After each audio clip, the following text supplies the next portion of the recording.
Boa tarde. Nesse segmento do Visão Libertária, vamos ao artigo sugerido por Limãozinho Ancap, escrito por Hoje Tem Gol do Ribamar, revisado e narrado por Peter Turgoniev. O filme O Poço é uma crítica ao socialismo. Você já deve ter ouvido falar do novo filme lançado pela Netflix, denominado O Poço. Trata-se de um filme espanhol, muito bem feito, muito bom mesmo. O filme prende atenção com personagens fortes, embora bem rasos, é verdade, e uma premissa inusitada.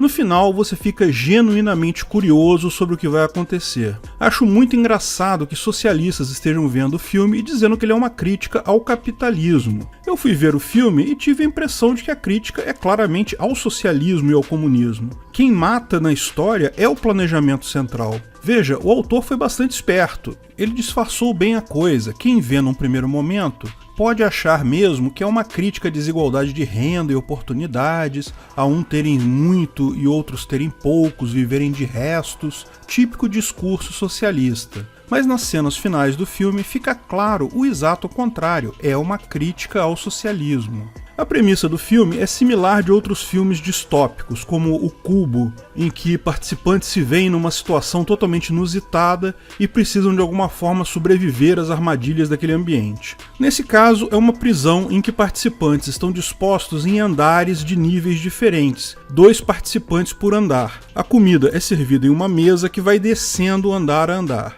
Até aqui, isso não é spoiler, tá? Porque isso daí tá na sinopse do filme da própria Netflix. E olha, eu poderia até fazer uma crítica aqui sem dar spoiler, mas o fato é que para explicar a coisa direito, só dá para fazer falando sobre o filme, incluindo até alguns detalhes. Então, se você não viu o filme ainda, aproveita que estamos nessa quarentena sem ter nada para fazer e vai lá ver o filme. Se você não tem Netflix, tem no Popcorn Time também e no Torrent. Então, quem quiser continuar vai ter spoilers a seguir. Vou repetir, a partir deste ponto tem spoiler. Tem certeza que quer continuar vendo? Ok, então vamos lá. Pois bem, o filme começa com uma cozinha muito chique preparando uma comida. Um grande jantar parece. Então vemos o protagonista, Goreng, acordando em uma das celas, um dos andares, né? Cada andar é uma cela, junto com um outro senhor, Trimagazi, também preso no mesmo andar que ele.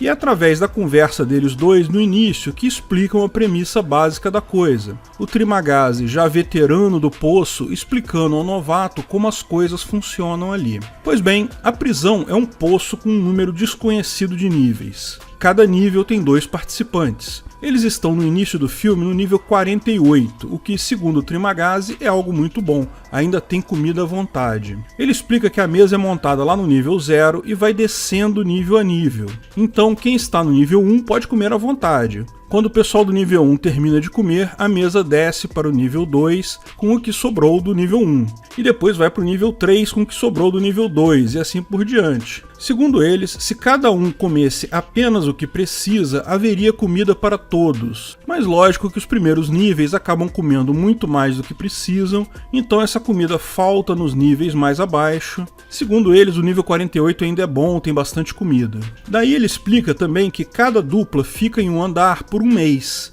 No mês seguinte, vai para um outro andar aleatório.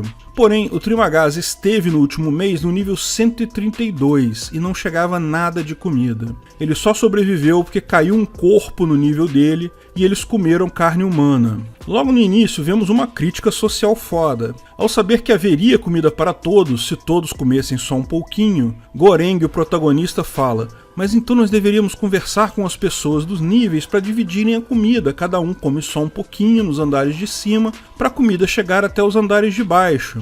Ao que Trimagazi responde: você é o quê, meu amigo? Tu é um tipo de comunista, é isso? Olha, se o autor pretendia criticar o capitalismo e elogiar o comunismo com essa frase, isso aí só mostra, na verdade, uma falha básica do pensamento socialista. A ideia de que a comida ou a riqueza já existe por aí e que basta distribuir ela corretamente para que todos tenham um mínimo de subsistência. Isso é um pensamento claramente falho, porque a riqueza não existe magicamente. Não há um deus que prepara a comida, no caso os caras da cozinha que aparecem no início do filme, e as pessoas precisam apenas cuidar de dividir essa comida. Não é assim que funciona. As mesmas pessoas que consomem são as que produzem. De fato, não tem ninguém para dar nada para ninguém. As pessoas precisam se organizar tanto para produzir quanto para consumir. E essa é justamente a beleza do livre mercado. Apenas um padrão monetário e relações voluntárias permite que as pessoas se organizem tanto para produzir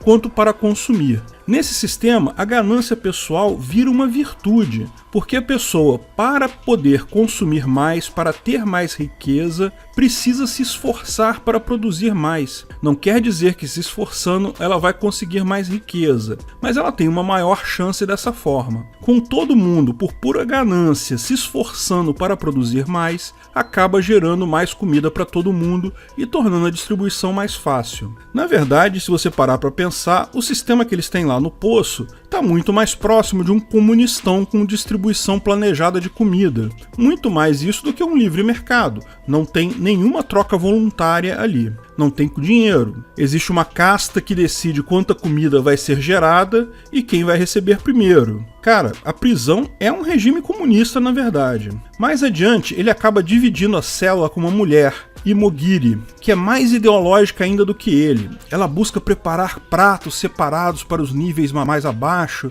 e pede para as pessoas para dividir e chegar até lá embaixo, só que nunca funciona. Nesse momento eles estão no nível 33, então é um nível bom, tem bastante comida. Os caras, tanto acima quanto abaixo deles, comem mais do que precisam. Perceba o erro do pensamento socialista. Eles tratam a ganância como algo ruim, algo que tem que ser combatido para todos terem acesso igual. Só que isso é impossível, porque trata-se de uma característica inata humana. Em determinado ponto, a mulher fala que o objetivo do poço é uma experiência para gerar caridade espontânea, o que é um contrassenso. O ser humano é naturalmente caridoso, e se pudesse ajudar ao próximo, é mais certo ajudar do que não. Por que humanos fazem isso? É algo que pode ter várias respostas. Alguns fazem pela religião, outros fazem porque sentem pena da pessoa necessitada, alguns fazem até para se sentirem bem com a virtude demonstrada. Mas você pode ver que não há necessidade de nenhum experimento para gerar generosidade espontânea.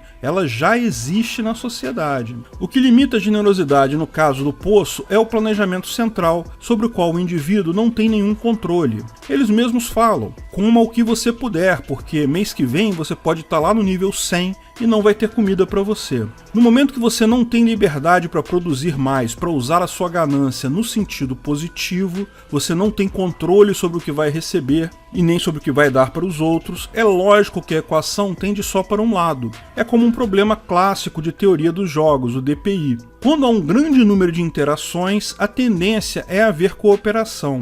Mas quando há apenas uma única escolha a ser feita, uma única interação, uma única execução da coisa, é evidente que a melhor estratégia é sempre ser o mais egoísta possível. Veja, de novo aqui cabe uma crítica ao pensamento socialista. A visão deles de generosidade é diferente da minha. A minha visão é quando pessoas ajudam outras a não morrer de fome, a não estar na absoluta pobreza. A deles, justamente por focar na diferença e não no absoluto, encara a generosidade como cada um comer só um pouquinho para que siga para todo mundo. Do jeito que o poço foi planejado, todo mundo tem que comer o mínimo indispensável para a sobrevivência para chegar comida para todo mundo. Mas a parte que torna clara a crítica ao comunismo é o momento em que ele acorda com um novo companheiro de cela, um homem de nome Bharat. Eles acordam no nível 6, comida à vontade, tão pertinho do topo. Mas então começam a se revoltar com o sistema. Temos que forçar as pessoas a comerem pouco. Porcaria de solidariedade espontânea, meu saco. Ou seja, decidem implementar uma revolução comunista. Eles então pegam uma barra de ferro cada um e sobem na mesa, e vão controlando a comida em todos os andares. Eles definem que quem está até o andar 50 não vai comer, porque come todo dia, não precisa comer aquele dia. A partir daí, eles deixariam as pessoas comerem só um pouco mais, e isso salvaria a comida para o final, o pessoal que está nos andares mais baixos. Mas é lógico que as pessoas não gostam da ideia. Eles tentam convencer o pessoal no início com palavras, mas ninguém está nem aí para essa ideia de distribuição igualitária. Convencer pessoas quando a escolha óbvia é o egoísmo devido àquele planejamento central é realmente impossível. No final, para tentar implementar a igualdade forçada deles, eles acabam fazendo como todos os regimes comunistas que tem por aí. Acabam matando um monte de gente e usando violência desenfreada. praticamente matam todo mundo até o andar 50. Pior, nos níveis abaixo dos 50, tem dificuldade de fazer as pessoas comerem só um pouquinho, porque elas estão com fome, elas não comiam há muito tempo. O resultado final é que eles matam praticamente todo mundo. E quando chegam nos andares mais abaixo ainda, abaixo dos 100, já está quase todo mundo morto mesmo. As pessoas já morreram de fome antes deles chegarem ali. E mesmo assim, quando eles estão lá pelo andar 300, a comida acaba. Ou seja, aquela proposta inicial de que se todo mundo comer só um pouquinho dá para todo mundo é falsa. A comida o tempo todo era menor que o número de pessoas que estavam naquele poço. Em determinado momento, eles começam a perceber que não vão resolver problema algum. Eles só mataram um monte de gente tentando implementar a ideia de igualdade deles à força e perceberam que não iam fazer nada. Então eles resolvem guardar um pudim como símbolo. O pudim é o símbolo. Nesse ponto fica claro que o autor da coisa está fazendo uma crítica ao comunismo, mostrando que essa ideia vã de buscar igualdade para todo mundo é uma besteira, que só resulta em violência desenfreada sem resolver problema algum. Tudo que eles fizeram foi matar quase todo mundo no poço e resolver exatamente 0 problemas, porque quem estava nos últimos níveis, os poucos ainda vivos, poderiam ter comido um dia, mas aí acabou, não ia ter comida depois disso. No último nível, o 333, havia uma criança, porém, e eles acabam dando o pudim para a criança e falando que ela é o símbolo agora, ou é a mensagem, alguma coisa assim.